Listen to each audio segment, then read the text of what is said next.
کیا مرنے کے بعد روحیں اپنے گھر پر آتی ہیں؟ کیا ایسے کوئی خاص دن ہے یا کوئی ایسی خاص راتیں ہیں؟ امام اہل سنت اعلیٰ حضرت رحمۃ اللہ تعالیٰ علیہ نے فتاوی رضوی شریف میں ایک رسالہ تحریر فرمایا ہے، اتیان الارواح لدیارہم بعد الرواح، یعنی رخصت ہونے کے بعد، دنیا سے رخصت ہو جانے کے بعد روحوں کا اپنے گھروں پر آنا۔ صحیح۔ تو یہ باقاعدہ ایک رسالہ امام اہل سنت اعلیٰ حضرت رحمۃ اللہ علیہ نے تحریر فرمایا ہے۔ اس میں احادیث کریمہ ذکر فرمائی ہیں جن سے یہ ثبوت ملتا ہے کہ روحیں اپنے گھروں کو آتی ہیں۔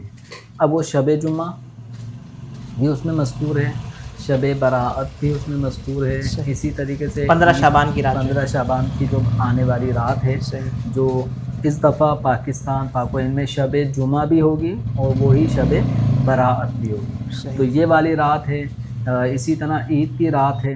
ان ایام میں ارواحیں اپنے گھروں کی طرف آتی ہیں، اور اس بات کا یعنی پوری ان جو اعلیٰ حضرت رحمۃ اللہ نے رسالے میں جو احادیث لکھی ہیں اور اسلاف کی کتابوں سے اس میں جزیات حوالے ذکر کیے ہیں، ان سب کا خلاصہ یہ ہے کہ ارواحیں اپنے گھروں کو آ کر وہ انتظار کرتی ہیں کہ اب ہمارے گھر والے وہ ہمیں کچھ نہ کچھ صدقات و خیرات ہمارے لیے دیں گے، اِصالِ ثواب کریں گے۔ اگر ہمارے لیے کوئی صدقہ خیرات کر کے اس کا ثواب ہمیں وہ پہنچا رہے ہیں یا نہیں پہنچا رہے، اگر انہیں ثواب پہنچ رہا ہوتا ہے، جیسے بعض گھروں میں آپ نے دیکھا ہوگا کہ ہر جمعرات کو شب جمعہ مغرب کے بعد کوئی نہ کوئی فاتحہ کا سلسلہ ہوتا ہے، تو اس طرح یہ سارے ثواب جو کیا جائے گا، اب اس میں آپ چاہے نماز پڑھیں، چاہے ذکر و اذکار کریں، اس کا ثواب پہنچائیں، تو روح اس ثواب کو لے کر پلٹ خوشی خوشی پلٹ۔ اور اگر اِصالِ ثواب نہیں کیا جاتا تو وہ انتظار کرتے کرتے کرتے پھر جب رات گزر جاتی ہے تو پھر وہ دوبارہ اپنی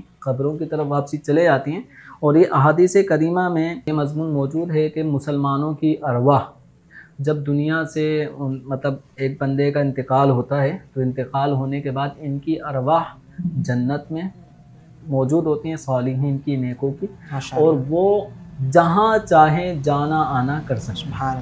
یعنی گویا ہمارے جسم کے ساتھ جب تک ہم زندہ ہیں تو ہمارے جسم کے ساتھ ہماری روح کا ایسا تعلق ہے کہ مثال کے طور پہ میں یہاں بیٹھا ہوں تو یہاں سے یہاں بھی میری روح نہیں جا پا رہی، کیونکہ میرے جسم کے ساتھ اس کا ایک قید کر دی گئی۔ ابھی ہم سانسیں ہماری چل رہی ہیں، بالکل صحیح، تو ہماری روح ہمارے جسم کے ساتھ ہے، قید ہے، مقید ہے۔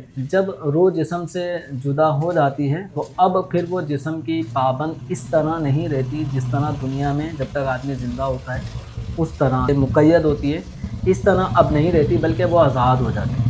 اب روح جہاں چاہے جائے آئے کر سکتی ہے۔ جیسے مثال کے طور پہ ہم دیوار کے پیچھے کیا ہے تو ہمیں نہیں پتہ دیوار کے پیچھے کیا ہے، لیکن قبر میں جب مردہ رکھ دیا جاتا ہے تو اب اس کے بعد باہر لوگ کیا کر رہے ہیں مردہ دیکھ رہا ہوتا ہے۔